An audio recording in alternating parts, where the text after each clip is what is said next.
You're listening to the Fresh Hell podcast. Fresh Hell contains stories of a disturbing and often graphic nature and is intended for a mature audience. Please don't let your kids listen to this, or they might turn out like us.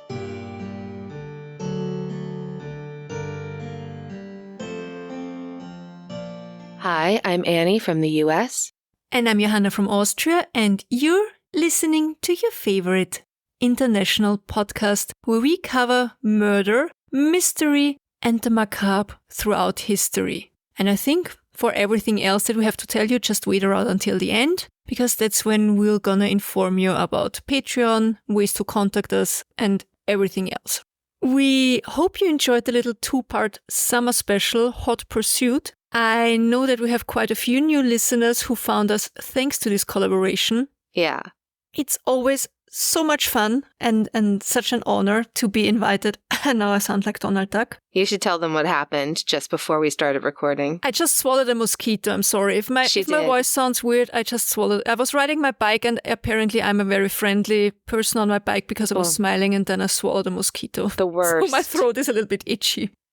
It's always so much fun to be invited by the wonderful ladies of Wine and Crime to participate. And it's always a great opportunity for you out there, our listeners, to find new podcasts that you might enjoy. So before the Hot Pursuit collab that we were so happy to be a part of, as Johanna said, we did two really big heavy hitter episodes from our point of view, which were, of course, the assassination of President Garfield and his horrific death. And then, of course, Jim Jones and the People's Temple. And both of those were 4-part episodes. And so we thought it's time for a palate cleanser episode. So, as many of you know, right now the Olympic Games are taking place in Paris. It's the 33rd Summer Games of the modern Olympic Games, and the third time Paris has hosted the Games, having previously held them in 1900 and 1924, which means this year marks the centennial celebration of the last Paris Olympics. If you're interested, you could watch a total of 329 events in 32 disciplines. Not only the traditional disciplines, but also sports like skateboarding, sport climbing, which, can I just say, Paul asked me this morning if I'd watched any of the speed climbing. It looks terrifying. It already looks like a worst case situation, but like with the frenetic energy of maybe there's a bear just behind you. Like, no thank you. No. Surfing, which has been incredibly cool. That has been some of the most beautiful sport footage to watch for sure. Did you just see one of the surfers had a humpback whale like breaching right behind them when they were riding? No, I didn't see that one. I just saw this super cool photo of the one guy basically floating midair. Amazing. The surfing photographs are just everything. And then, of course, breaking or breakdancing, which, like, I absolutely agree is a sport, but I never would have thought of it as a sport. Well, if breaking would be a sport, I would be really good at it, I think. Yeah. Just slamming on the brakes. No, breaking things. Breaking things. Yeah. Or running into things, you know. Crashing into things. Breaking things in general. Dropping things for me. I'm pretty good at that. Yeah. But of course, this year is not the first Olympic Games that included some very unusual sporting events. Actually, many events have come and gone over the more than 100 years of the modern-day Olympic Games. And we thought it might be fun to take a look at the weirdest moments in the history of the Olympic Games. Well, it's basically in the weirdest moments in the Olympic Games 1900 in Paris. But in this palate cleanser episode, of course, we only want to talk about stuff that can give us a good chuckle. We don't want to talk about deaths or terrorist attacks in detail or anything like this time. Just some good old-fashioned fun, right? Mm-hmm. We already talked about one Olympic event once, way back in 2020, in episode 56, titled, "We Don't Know How to Name This One. Enjoy." In that episode, we covered some weird moments in history, and Annie told us all about the craziness that was the first marathon on US soil during the 1904 Olympic Games in St. Louis. Yeah, that marathon, I don't even know how to describe it, like everything else in that episode. That episode, there's a lot going on in that episode. So for any of you who want to hear about it, we will add that segment of just that snippet where we specifically talk about the marathon. We'll add that to the end of our outro. So listen, just keep listening. Sometimes we hide things after the outro, but this time we're just going to share that clip. So you can listen if you want to, and if you already remember it, you can turn it off. You don't have to bother. If you are a fan of the Fresh Hell podcast playlist, the mixtape on Spotify that we have, that episode 56 is the reason that the Lonely Island's Dick in a Box is on the playlist. There's so much happening in that episode. Oh my goodness. All right, where to start? I have a feeling that we should give a quick overview of the history of the Olympic Games because it's kind of what we do here. Yeah. I think it comes as absolutely no surprise to any of our listeners that the roots of the Olympic Games obviously lie in ancient Greece, with the first recorded games probably taking place in 776 BC in Olympia, a sanctuary site dedicated to the gods, who else? And these early games were part of a larger religious festival in honor of Zeus, or Zeus, how we say in German, who is obviously the capo de tutti capi, the king of the Greek pantheon, sitting up there, head of the gods. Olympia, of course, wasn't just a random choice as location, it was one of the most important religious centers in Greece, and the games were more than just an athletic competition. They were a way to honor the gods, especially Zeus, who had a massive temple there. The temple housed a giant statue of Zeus, considered one of the 7 wonders of the ancient world. The ancient Greeks decided to have a festival, and because they kind of loved complicated things apparently, they came up with a formula to determine the date. The festival's midpoint had to fall during the second full moon after the summer solstice. Usually that would be late August or early September. Why, you might ask? Well, it was conveniently after the harvest, but apparently before it was time to pick the olives. And this gave the athletes enough time off from their day-to-day life. Heralds were sent out all over Greece to announce the dates. Initially, the competition was exclusive to legitimate sons of free-born Greek parents. But then Macedonia and Rome had their fun conquering Greece, and the rules got a little bit more relaxed. So as long as you spoke Greek, you were good to go. Tens of thousands of Greeks would embark on the tough journey to attend the festival. Some sources claim up to 40,000 people showed up. Can you even imagine? Imagine the ancient version of gridlock and then the long lines for the ancient equivalent of the funnel cake.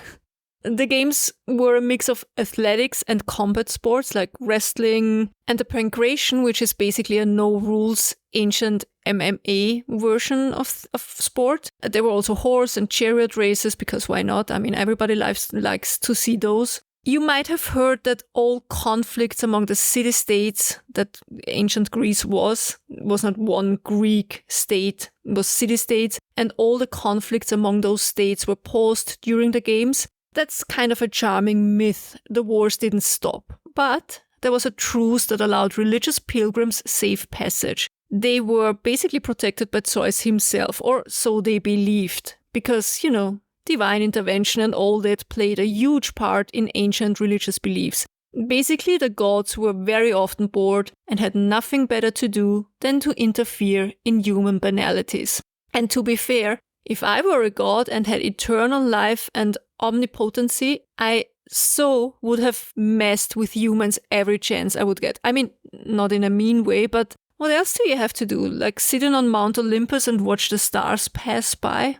So, the origin of the Olympics is steeped in mystery and legend. One popular myth credits Heracles, yes, Hercules to his Roman pals, and his father Zeus as the founders. According to the legend, Heracles named the games Olympic and set the tradition of holding them every 4 years after completing his 12 labors. After building the Olympic Stadium, he supposedly paced out 200 steps, calling it a stadion, which became a unit of distance. Fresh hell, where you learn every obscure little fact of distance units.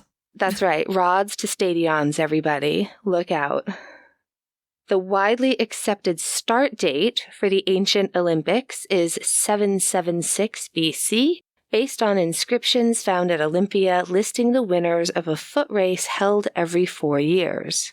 For the first 13 Olympics, the only event was the stadion race, a sprint that was so important they named the entire Olympiad after the winner. Imagine winning a race and having the next 4 years named in your honor. Over time, the games expanded to include running events, a pentathlon, which included jumping, discus, and javelin throws, a foot race, and wrestling. That's a lot. We were actually trying to figure out it was the decathlon. This is shameful. We were like, what are the 10 in a decathlon? I had the most outlandish guesses. I thought it might be like swimming, like a triathlon, but then also maybe hurdles and shooting. And I was totally wrong. It's just all of the track and field events, everybody. Did you never have to do that in school? I hated it when we had to do the decathlon. In German, it's Zehnkampf. Ugh. No, I don't think so. We did basic track and field in gym class, but I don't think we did all of we certainly didn't do like the long jump or the high jump or Really? My gym teacher, Ms. B once wanted me to jump hurdles. She thought I'd be good at sprinting and hurdles. And nope, that just looks like falling on my face the whole time. Yeah, no, my legs don't. I've got like baby horse legs. They don't go where I want when I'm walking, hurdling. Anyway, so wrestling, pancration, and equestrian events.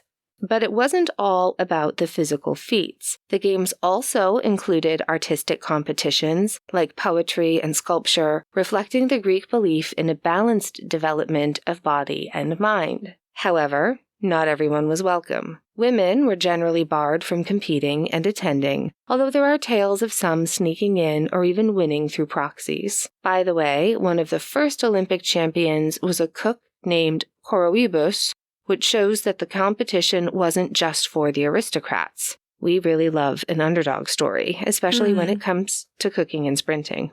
Like maybe not one right after the other. The Olympics were as much about religion, though, as they were about sport. Held alongside ritual sacrifices to honor Zeus, the sporting events didn't start until the second day of the festival. Winners were immortalized in poems and statues, and while the official prize was a wreath made from the sacred olive tree, their fame brought them substantial economic rewards as well. The games were held every 4 years, and this period, Annie mentioned it before, was known as the Olympiad, and it became a Greek unit of time measurement. I'm picturing new merch now. Like the fresh hell timey-wimey chart, because like distances on one side and time on the other. Ah, yeah. The Olympics were part of a cycle known as the Pan-Hellenic Games, which included the Pythian, Nemean, and Isthmian Games, a full calendar of fun and games for all the ancient Greeks. The Olympics reached their peak in the 6th and 5th centuries BC, but started to decline as the Romans gained power in Greece. While there's no consensus on why and when the games officially ended, the most commonly accepted date is 393 AD. That was when Emperor Theodosius I banned all pagan festivals. Another possible end date is 426 AD, when his successor, Theodosius II, ordered the destruction of all Greek temples. And with that, the ancient tradition faded into history, leaving behind only ruins and stories. And we see this happening again and again throughout history. Like, this is nothing new. And how does the saying go, though? You can kill a man, but you can't kill an idea. And in the case of the Olympic Games, I would say it's more you can destroy temples, but you can't kill an idea, because the idea of the Olympics didn't die. It lay dormant for over 1,000 years, waiting for its revival in the modern era. Because now we have to fast forward to the late 19th century. It's now the 1890s, and a French aristocrat named Pierre de Coubertin had a brilliant idea. Let's revive the ancient Olympic Games. Why? Because apparently fencing and rowing weren't exciting enough for him. Coubertin believed that sport could promote peace and unity among all nations. Some loud banging happening over here. I know I say this in like every episode, but if you hear a lot of loud banging, it's There's a tree coming down outside, and there's just a lot happening right now. We should also mention that in Europe and the US, there was this sudden interest in ancient Greece by the mid to late 19th century. We already told you that everything Egyptian was very much en vogue in the Victorian era, but not only Egyptian influence, also anything having to do with Greece. Why? Well, it all started with some major archaeological discoveries. Imagine Indiana Jones, but in real life, unearthing treasures from the Acropolis and beyond. And these discoveries sparked a public fascination with everything Greece. Now, this wasn't just a casual interest. Oh no, it was a full-blown movement that would become known as the Greek Revival period. This was like the original hipster trend, but instead of artisanal coffee, it was columns, pediments, and toga parties. Architects started designing buildings with grand, symmetrical facades inspired by classical Greek structures. Just look at the British Museum in London or the National Gallery of Art in Washington, D.C.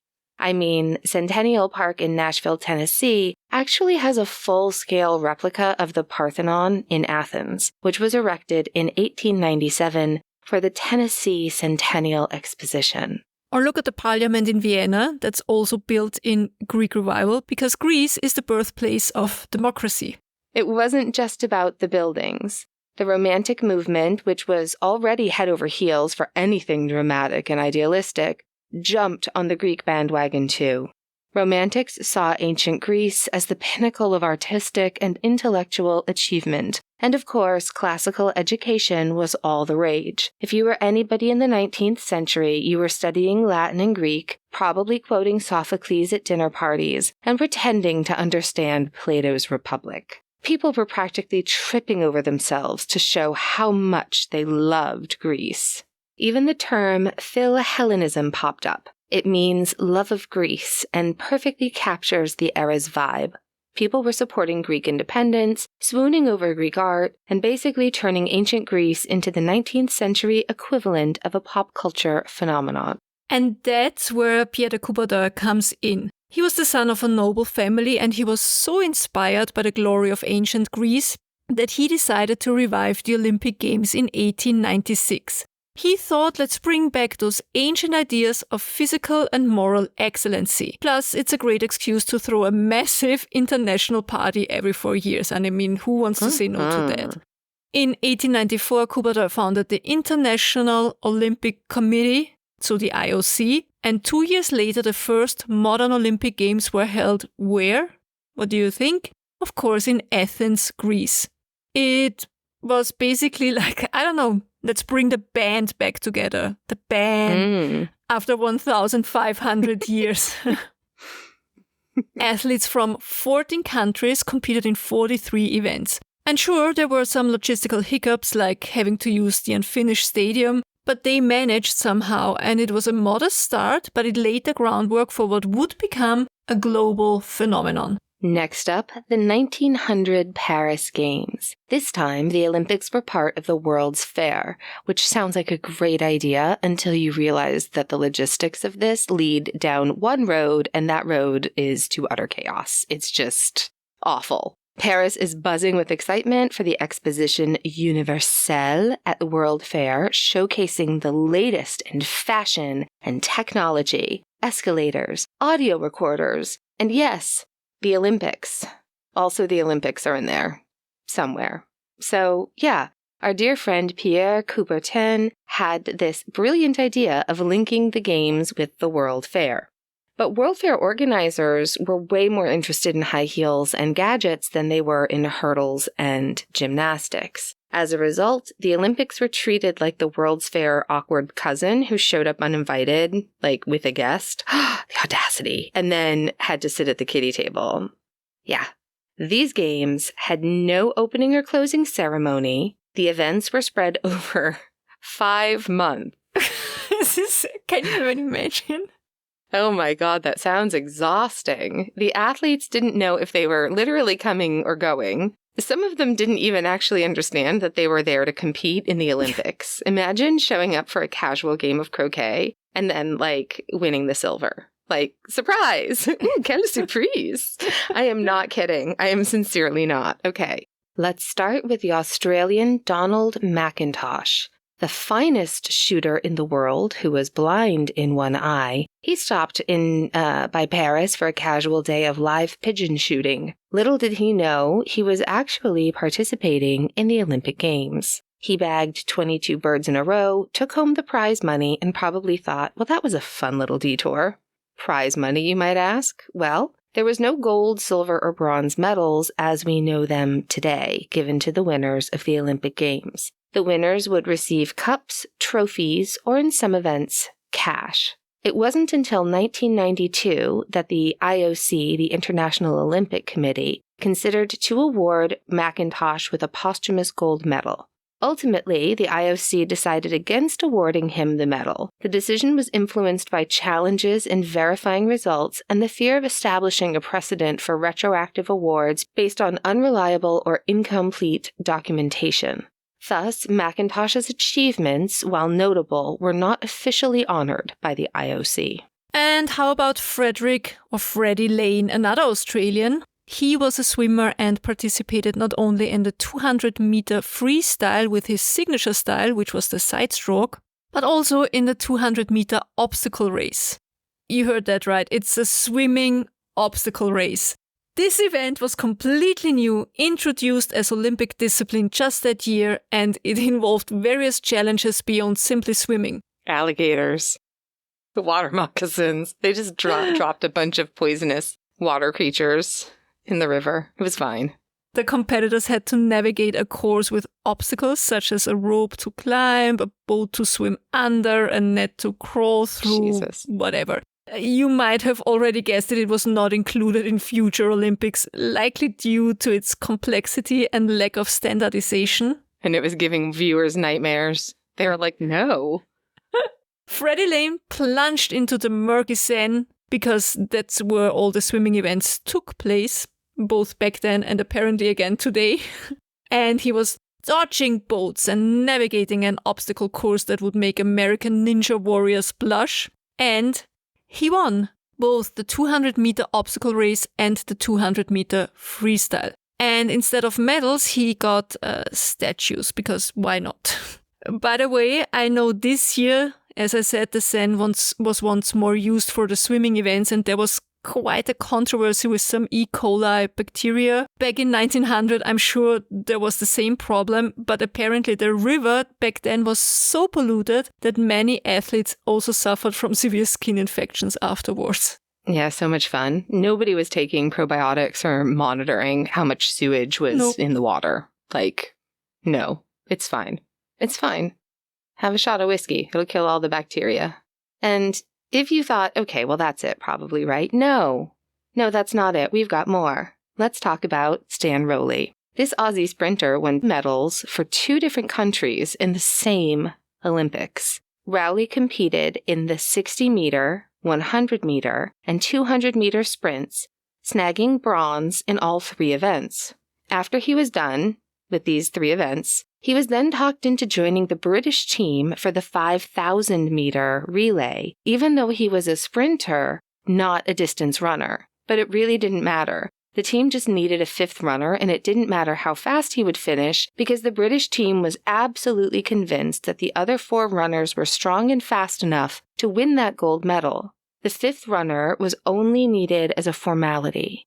Also, why were they even asking an Australian to join the British team? Well, Australia being part of the British Empire, the Commonwealth, if you will, and apparently up until 1904, mixed nationalities in such teams were no problem. So Rowley, though out of his depth, is talked into doing this, and he fills the spot. He starts out strong, but, he's a sprinter. So by the end of his first lap, he's like, oh no, this was a bad idea, and he is falling behind. After the 9th runner finished, Rowley was still only on his 7th lap, but officials decided it was more practical to go ahead and award him 10th. They were like, you know what, let's just end it now. They basically didn't want to wait around for him to finish the other 1.5. That's not even that far. They just really wanted that race done, huh? They were like, wrap it up, sir.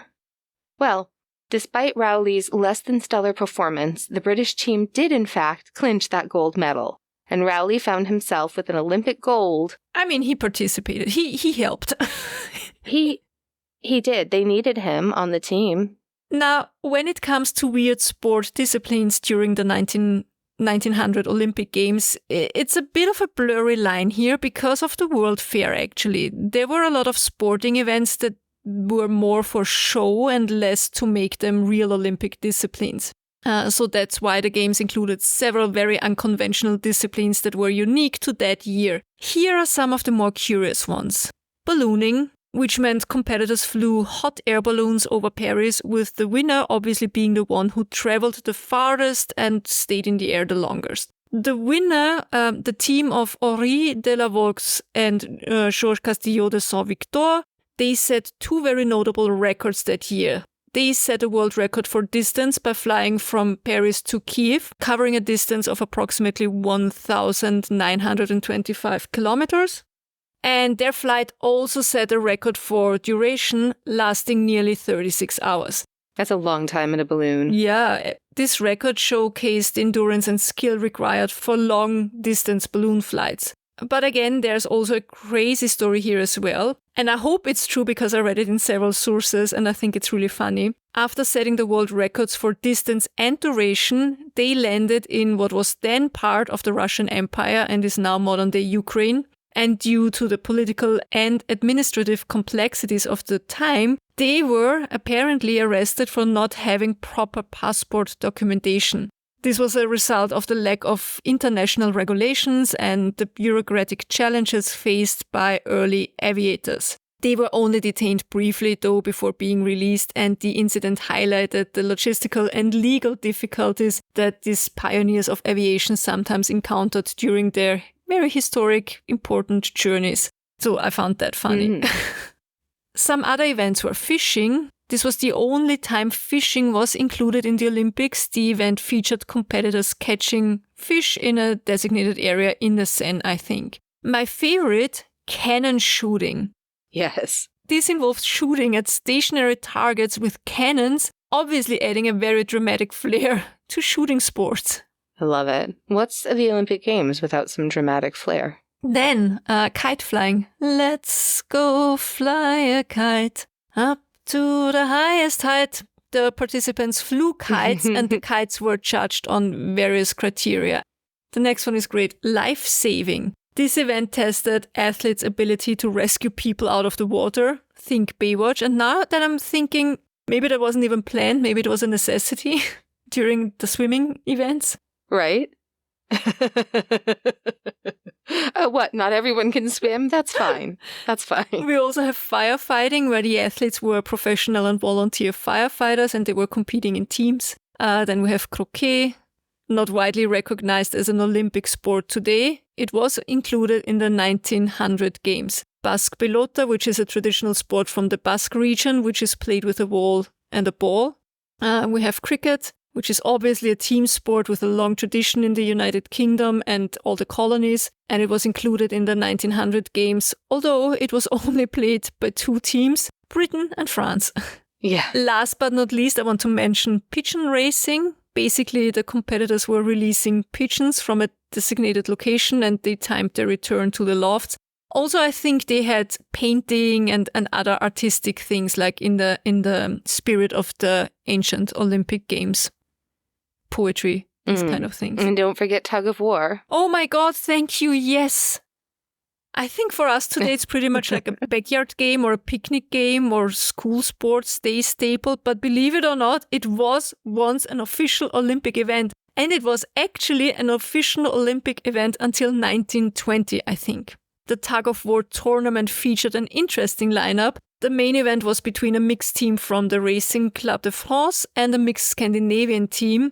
And that wasn't just any mixed team, it was a combination of French and Colombian athletes going up against a group of Danes and Swedes, including a journalist who kind of tucked his way into the team, pun intended. The Scandinavian team swooped in as late entrants after the American team had to pull out, again, pun intended, due to a scheduling clash with the hammer throw. So some of the tug-of-war athletes were also hammer throw athletes, and the event took place the same day. So the Scandinavians who were competing in other events and the journalists stepped in to fill the gap, and the match was a best out of 3 contest. The Scandinavians, using their superior weight and perhaps a bit of the Nordic grit, they won both pools against the French-Colombian team to claim the gold medal. The French team, despite their desperate resistance, couldn't quite match up to the Scandinavian might. However, here's where things get a bit tangled. There was a second unofficial match between the Americans and the Scandinavians, and some reports suggest that the Americans won this extra bout, leading to a mix-up in the records. And for years, the United States was erroneously listed as gold medalists, even though the second match wasn't part of the official competition. In fact, a 1974 Olympic review still had the Americans as the gold medalists, despite the fact that their match was more of a kind of post-game show than part of the official event. And while the Americans might have had their moment in the unofficial spotlight, the real gold medalists were the Scandinavians, who pulled off a historic win in the official contest. As I said before, the tug-of-war retired from the Olympics after 1920, but this story of its brief Olympic glory is a testament to the very experimental spirits of the early Olympic Games. And then there was the marathon. And as we mentioned it before, we talked about the 1904 marathon from the Olympic Games in St. Louis, but let's just look at the marathon that took place that year. It is a sweltering July 19th in Paris. The temperature is a scorching 39 Celsius, or around 102 degrees Fahrenheit, and the marathon is more of an urban obstacle course than a scenic run. Our star of the day is Michel Théato, a Luxembourgian living in Paris who pulled off one of the most surprising victories in Olympic history. Back then, athletes weren't exactly competing under national banners. Théato, who worked either as a baker or a carpenter, was listed as French, which caused quite a stir years later when Luxembourg tried to reclaim his medal. Now let's talk about the race itself. The marathon began at 2:30 p.m. during the peak of the heat wave. The runners had to navigate a 40.26 kilometer course around Paris's fortifications. 40.26 kilometers, or 25 miles, was the marathon distance back then. Do you know why we ran 42.195 kilometers or 26.2 miles now in a marathon? No. Why that was changed? I actually don't know that. This is such a fun story. It's another great Olympic Games story, but it's from 1908 when the Games took place in London. And believe it or not, it all came down to a royal request. Before 1908, the marathon distance wasn't exactly set in stone. In fact, the length of the marathon varied a little bit in the early years. And as you said, in 1900, the Paris Marathon was around 40.26 kilometers or 25 miles. In 1896, so during the first Olympic Games in Athens, the marathon distance was even a little bit shorter, but it was always around 40 kilometers. The distance was pretty flexible until the 1908 Olympics. Here's where the British royals come into play. For the 1908 London Games, the marathon was set to start at Windsor Castle and was supposed to finish in front of the royal box at the White City Stadium. But there was only a problem. The distance from Windsor Castle to the royal box was a little bit longer than the previous marathon courses. So to make sure that the finish line was in view of the royal family, the marathon distance was adjusted to 42.195 kilometers or 26.2 miles. This extra length ensured that the race finished right in front of the royal seats, giving the royals a perfect view. And just like that, the marathon distance became standardized at 42.195 kilometers, a distance that has stuck ever since. So next time you're tackling a marathon, you can thank the British royals for those extra 2 kilometers. Thanks a lot, and cheerio! I think bumper stickers are more common here in the US. Here, a really pretty common one you'll see, it's just an oval that'll say 26.2, and then you'll know that person has probably completed a marathon. I had never known why it was such an arbitrary number, so that was some pretty good trivia. Back to the marathon in Paris, it had less distance, but not less problems. Mo problems. So many mo. The marathon... My brain is not okay. It's fine. The marathon route was not your average marathon route. It was more of a Tour de Paris with horse-drawn carriages, streetcars, even cattle making appearances along the way. Was it an obstacle marathon? That's right. Pretty much.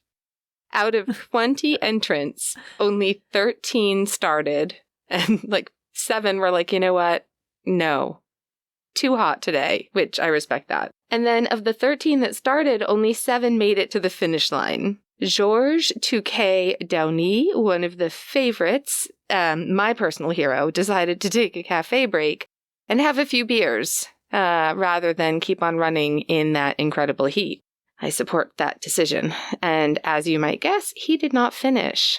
Ernst Fast, the Swedish runner, great name, he had his own adventure. Can you have a better name as a runner? I don't think so. Ernst Fast. I mean, if you pronounce it in English. If you pronounce it in the German way, fast is almost, so. Oh, yeah. He should find an English-speaking wife. Well, it's too late. He's long dead now. Anyway, he didn't know. He didn't know. I can feel the migraine moving into my head. It's just silly. I just feel stupid isn't the right word. It feels like somebody dropped something into my drink. All right. He wasn't sure which way to run because, of course, the route was not properly marked in any way. It was not a closed course, and there was no signposting, really. So Faust asked a policeman for directions, but the officer was from Marseille, and he didn't really know the area. Faust lost valuable minutes, and the policeman evidently felt so guilty about the mishap that he died by suicide just a few days later, which is devastating. And it didn't stop there. I so hope that this story is not true, to be honest. I do too. That's really sad. Yeah, it's awful. Also during the race, Arthur Newton, an American runner, claimed that he was knocked off course by a bicycle. Imagine trying to dodge carriages and cyclists while running in a marathon in near record heat. And I'm guessing there also weren't porta potties all along the route. As if a marathon isn't already hard enough. Right? It's like the surface of the sun. And why am I so sure that there were no drink stations? Yeah, I bet there were no drink stations. Fuck that. Maybe wine. Yeah, I'm convinced there were none. Yeah, no wonder Newton was so frustrated. But Michel Théato, with his local knowledge and incredible stamina, managed to hold off his competitors and cross the finish line in 2 hours, 59 minutes, and 45 seconds. And his prize was a china pot. Definitely not the gold medal most champions would hope for. Now, amidst all the chaos, there were some firsts as well. Women competed for the first time. Hélène de Pourtalais, born in New York, became the first female Olympic champion in sailing. And then Charlotte Cooper of the UK won the first individual female event in tennis, which is, go ladies. Maybe one day we will talk about Catherine Schweitzer, the first woman who ran the Boston Marathon, which is such an incredible story. Absolutely. Before we finish, why not talk a little bit about some of the milestones of the other Olympic Games? We mentioned the changed marathon distance that became a thing because of the Olympic Games in London in 1908. In that year, there was also more standardized rules introduced and real national teams became a thing. What's next? The 1912 Stockholm Games, which introduced electronic timing and photo finishes. Finally, a way to settle those. I swear I won. I was first. Arguments. These games also saw the debut of the modern pentathlon, designed by Coubertin himself based on the skills of an ideal soldier. Fencing, shooting, swimming, horseback riding, and running. Because who doesn't need to be ready for a spontaneous 19th century battlefield challenge, which is especially tragic with World War I looming and all the technological horrors the Great War brought to modern warfare. Nobody needed fencing and shooting and shooting, yes, but fencing, horseback riding were pretty much outdated at that time. Yeah, very much so. So World War I came and the 1916 Berlin Games were cancelled, but the Olympics came roaring back in 1920 in Antwerp, Belgium, featuring the first Olympic oath and the introduction of the iconic 5-ring flag, symbolizing the unity of 5 continents. In 1924, the Games returned to Paris, where they introduced now the Winter Olympics. That's right, skiing, bobsledding, figure skating, finally got their time to shine. The 1924 Games also saw the introduction of the Athletes' Village, finally a place for all those super fit people to hang out and swap training tips, just training tips. This is before the cardboard beds meant to prevent fraternization, which makes a lot of sense, right? Because if there's one group of people who absolutely need a sturdy bed to get down to business, it's gymnasts. Well, let's Lindy hop over to 1936 Berlin, hosted by a certain Austrian someone named Adolf Hitler. He wanted to use the games as not only a showcase for the kind of stage they could put, the kind of performance they could put on, the kind of visuals, but also, obviously, they wanted to showcase Aryan supremacy. Spoiler alert, didn't go as planned because Jesse Owens, an African-American athlete, won 4 gold medals. This is also the Olympics where the boys in the boat won gold for the USA. We'll talk more about that at the end, that and Chariots of Fire. This is also the Olympic Games where there's a very infamous video of Hitler in his viewing box where it looks as if he's pretty much tweaking on a bit of too much Panzerschokolade, methamphetamine. Yeah. So World War II interrupted the games again, with the 1940 and 44 Olympics being cancelled. But like a phoenix rising from the ashes, the Olympics returned in 1948 London. These games were dubbed the Austerity Olympics due to post-war rationing. Athletes brought their own food, and the British got creative, even using bombed-out buildings as venues. So talk about keeping calm and carrying on and making do, right? The 1952 Helsinki Games were the first to feature the Soviet Union, marking the start of a new era of Cold War competition. Suddenly, the Olympics were more than just a sport. They were a battleground for ideological supremacy. It was the USA versus the USSR in everything from track and field to gymnastics, with each side trying to outdo the other in a series of dramatic showdowns. And who can forget the 1960 Rome Games where a barefoot Ethiopian runner named Abebe Bikila won the marathon. His win was a stunning and symbolic victory over colonialism, showing that you don't need fancy shoes to make history, just incredible endurance, hard training, and dedication. The 1968 Mexico City Games were marked by both triumph and tragedy. Bob Beamon shattered the long jump record with a leap so far it seemed to absolutely defy physics. But the games also saw Black Power salute by Tommy Smith and John Carlos, which highlighted the ongoing civil rights struggle in the USA at the time. I think that's one of the most iconic photos from any of the Olympic Games, right? Mm-hmm. The Munich 1972 Games were supposed to showcase a new peaceful Germany. Tragically, they are remembered for the horrific terrorist attack that took the lives of 11 Israeli athletes. The games continued, but under a somber shadow, leading to a heightened security in a future Olympics. Montreal 1976 was notable for its financial woes. Canada's party was so expensive it took decades to pay off, but they do have a very cool funicular railway. And speaking of expensive, the 1984 Los Angeles Games turned a profit by being the first privately funded Olympics, thanks to savvy sponsorship deals and a lot of corporate logos. Capitalism, meet the Olympics. USA, USA.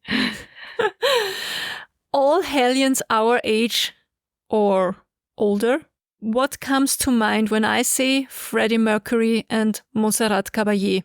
Barcelona 1992. These games were a true celebration, revitalizing the city and bringing together athletes from around the world in the now post-Cold War era. And who can forget the Dream Team, the USA's basketball squad featuring Michael Jordan, Magic Johnson, and Larry Bird. And then the turn of the millennium saw the Sydney 2000 Games, often hailed as one of the best ever, thanks to fantastic organization and memorable moments, like Kathy Freeman lighting the Olympic cauldron and then winning the gold in the 400 meter. And for non-sports related notables, London had my favorite ever opening ceremonies with the Queen, Corgis, James Bond, Mr.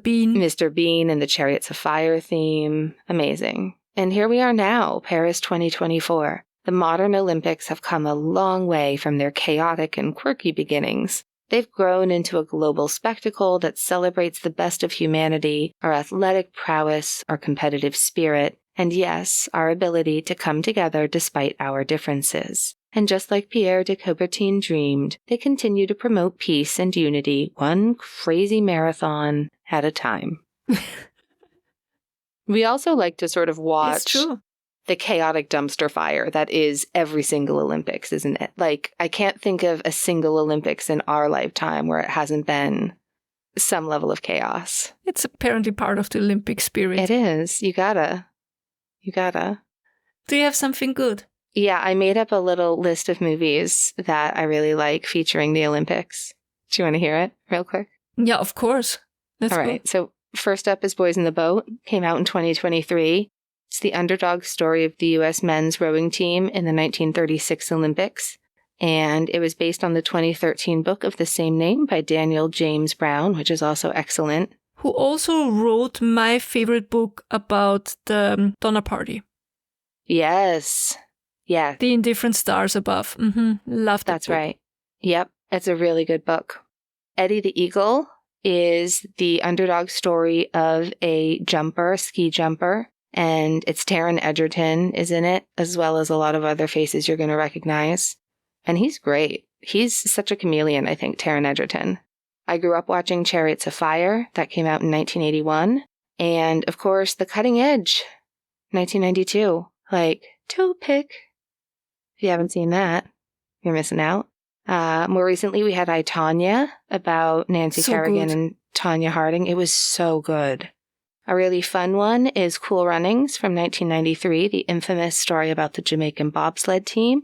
And then Foxcatcher from 2014 with Steve Carell.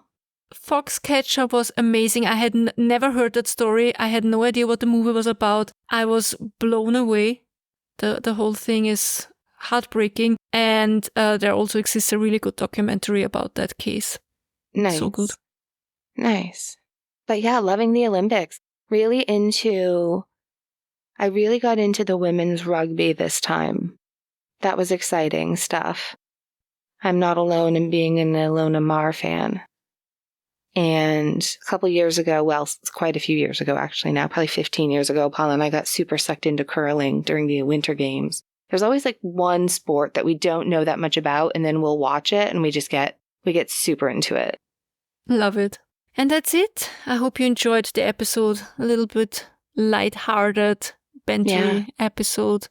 If you enjoyed this episode or any of our others, please do us the huge favor and leave us a review, a rating, a comment under one of our episodes on Spotify, under our YouTube. It's not only good for, when people are searching for new shows and then they obviously read the reviews and to get a feel for the show, but it's also for us. I love to read your reviews. It makes us so happy, honestly. Thank you. We've had some really nice ones recently, and we just really appreciate all the kind words. Thank you. From the family member of a victim reached out, and we're so, so grateful. Thank you. If you want to contact us, our email address is freshhellpodcast@gmail.com. Go to our webpage, which is freshhellpodcast.com. There you find a link to our PO box, a link to our Patreon. By the way, guys, you need to communicate with us on Patreon. I want to play a game night with you, and I need you to check it out. I left in the comment chat. So if you're on Patreon, you know where to find it. That's right. Let me know if you want to have like a little game night. Yeah. And I think that's it, right? That's it. Please tell your pets, visit hi, hug them, cuddle them, love them, give them treats, take them to the vet. Be kind to them.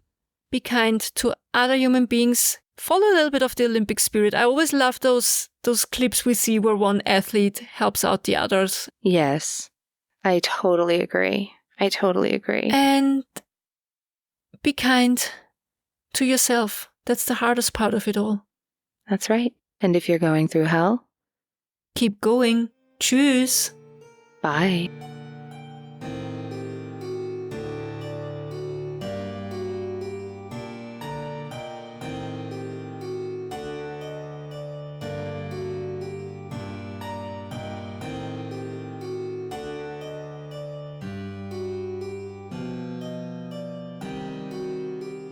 I would like to end today's episode with a story about running. Johanna, how is your running going? I'm still hanging in there. I skipped a week because, craziness at the moment didn't make me feel like it. I didn't have the headspace for it. That's all right. Don't worry about it. There's always next week. But I told you that Paul once ran a marathon, and I think you mentioned once that your husband also had run the Vienna Marathon, I think, once? Mm-hmm. After a night of heavy drinking, which... yeah. Today, I'm going to tell you about the mayhem that was the marathon that took place during the Olympic Games in St. Louis in 1904. Do you know about this one? Nope. All Don't right. know that one. So, this happened during the Summer Olympics in 1904. It took place in St. Louis, Missouri, where my mom was born. And also, side note, I'm sorry to everybody from the Lindbergh episode who's in St. Louis, because of course I know it's St. Louis. It's just that I'm used to the song from Meet Me in St. Louis, which goes, Meet Me in St. Louis. So if you've never heard the song, then I sound insane. If you know of both, you've hopefully forgiven me by now. All right. 12 nations participated in 94 events in 17 disciplines. And to compare, 207 nations participated in the last Summer Olympics. That was in Rio in 2016. And they had 306 events in 41 disciplines. And it looks like our Summer Olympics have just been postponed a year. Is that right? Yeah. Yep. To next year, yeah. All right. Well, that's something to look forward to we weren't expecting for next year. So in 1904, the modern Olympic Games had just been started in 1896 by Pierre de Coubertin. This was the first time the Games were going to be held in the United States. At the same time, the World's Fair was being held in St. Louis to celebrate the centennial of the Louisiana Purchase, and the Olympic Games and the World Fair were kind of tied together that year. The World Fair even had their own sporting events. One was called, air quotes, Anthropology Days, which could be, in theory, interesting, but was, in fact, horrific. So the whole event had a group of people who were living in the international villages and who were presented to the public as quote-unquote savages compete in such competitions as mudslinging and climbing a greased pole. Pierre de Coubertin did definitely disapprove of this event. The marathon was supposed to be the most prestigious event of the whole spectacle, as it is still a reminder of the Greek history. It dates back, of course, to the Battle of Marathon in 490 BCE, which, of course, Aeschylus participated in, and the legend of the Herald, who ran from Marathon to Athens. But the marathon in St. Louis was not a heroic grand event. It was a complete debacle. So what happened? First of all, only a handful of the 32 participants were actually trained marathon runners. The rest were pretty much middle-distance runners and underdogs. Karen Abbott writes about the marathon in a 2012 article for Smithsonian Magazine. Quote, "A few of the runners were recognized marathoners who had either won or placed in the Boston Marathon or had placed in previous Olympic marathons, but the majority of the field was composed of middle-distance runners and assorted oddities. Americans Sam Meller, A.L. Newton, John Lorden, Michael Spring, and Thomas Hicks, all experienced marathoners, were among the favorites. Another American, Fred Lors, did all his training at night because he had a day job as a bricklayer and earned his spot in the Olympics by placing in a, quote, special 5-mile race sponsored by the Amateur Athletic Union. Among the leading oddities were 10 Greeks who had never run a marathon, 2 men of the Tswana tribe of South Africa who were in St. Louis as part of the South African World's Fair exhibit and who arrived at the starting line barefoot, and a Cuban national and former mailman named Felix Carbajal, who raised money to come to the States by demonstrating his running prowess throughout Cuba, once trekking the length of the island. Cuba is a long island. Anyhow, upon his arrival in New Orleans, he lost all of his money in a dice game and had to walk and hitchhike to St. Louis. At 5 feet tall, he presented a slight but striking figure at the starting line, attired in a white long-sleeve shirt, long dark pants, a beret, and a pair of street shoes. It's like me showing up for a marathon. That would be me. One fellow Olympian took pity, found a pair of scissors, and cut Carbajal's trousers at the knee. End quote. So, it's just not what you imagine for a marathon. This really isn't it. To be fair, I want to see this race. So this took place in August of 1904, and temperatures were way above 90 degrees Fahrenheit, which would be 32 Celsius. And the course was considered to be extremely difficult. All right, so from that same Smithsonian article, quote, the 24.85-mile course, which one fair official called, quote, the most difficult a human being was ever asked to run over, quote, wound across roads inches deep in dust. There were 7 hills, varying from 100 to 300 feet high, some with brutally long ascents. In many places, cracked stone was strewn across the roadway, creating perilous footing, and the men had to constantly dodge crosstown traffic, delivery wagons, railroad trains, trolley cars, and people walking their dogs. There were only 2 places where athletes could secure fresh water, from a water tower at 6 miles and a roadside well at 12 miles. End quote.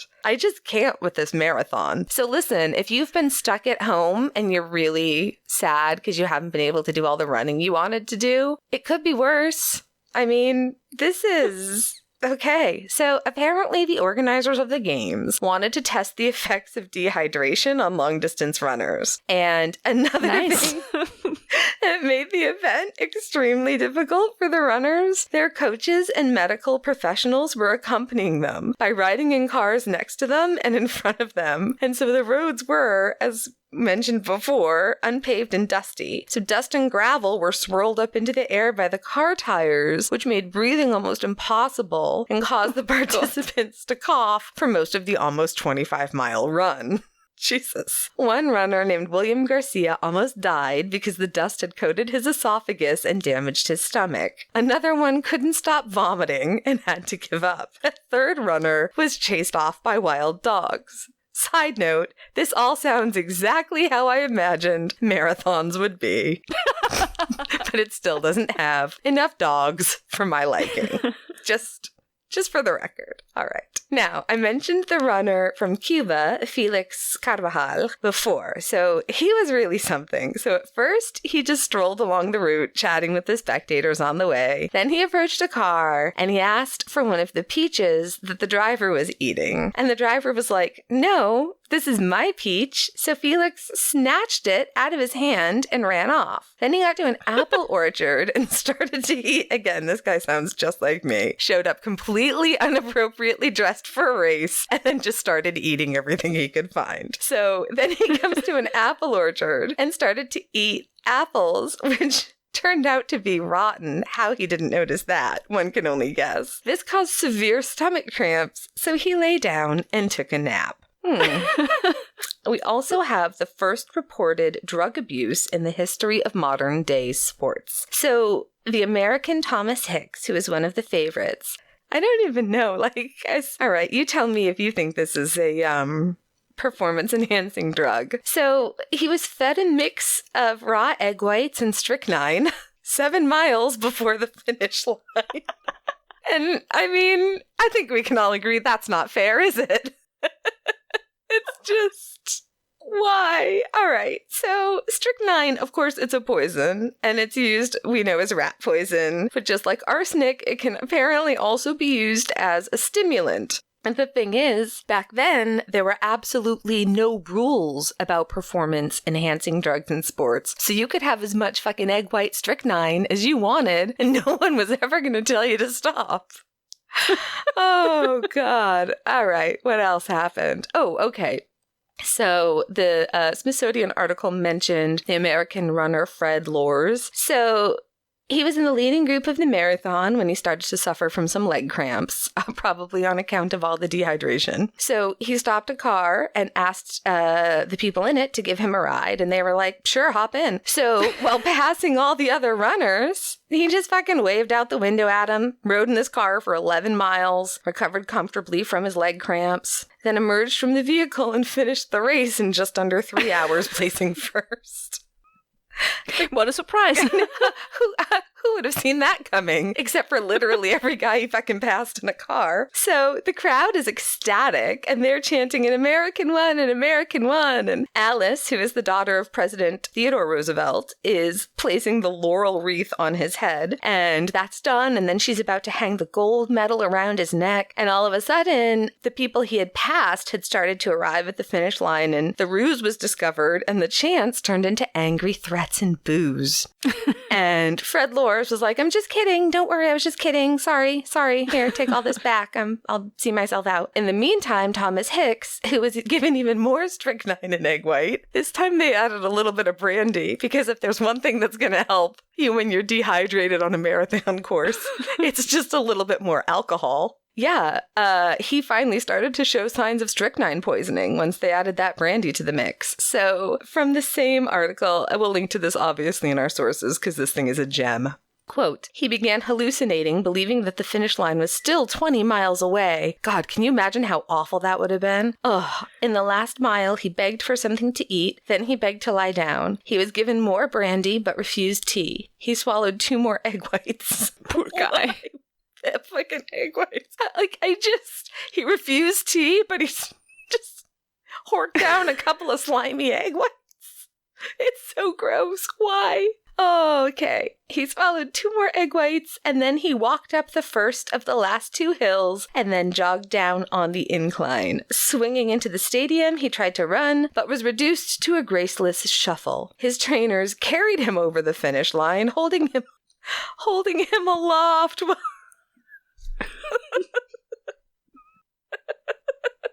Sorry.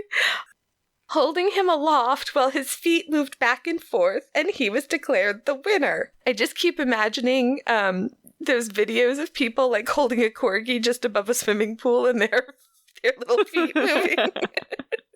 All right, back to the article. It took 4 doctors and 1 hour for Hicks to feel well enough just to leave the grounds. He had lost 8 pounds during the course of the race. I know my diet. It's just about to change. All right, he had lost 8 pounds during the course of the race and declared, quote, never in my life have I run such a tough course. The terrific hills simply tear a man to pieces, quote. Hicks and Lors would meet again at the Boston Marathon the following year, which Lors won without the aid of anything but his legs, end quote. So that is the crazy story of the first Olympic marathon on U.S. soil. I just can't with them. His trainers picked him up and carried him across the finish line while his legs and made he running won. Motions, and he ran. I don't understand this whole... It really makes me laugh, the idea of just the feet moving. Oh, man. That is, Yeah.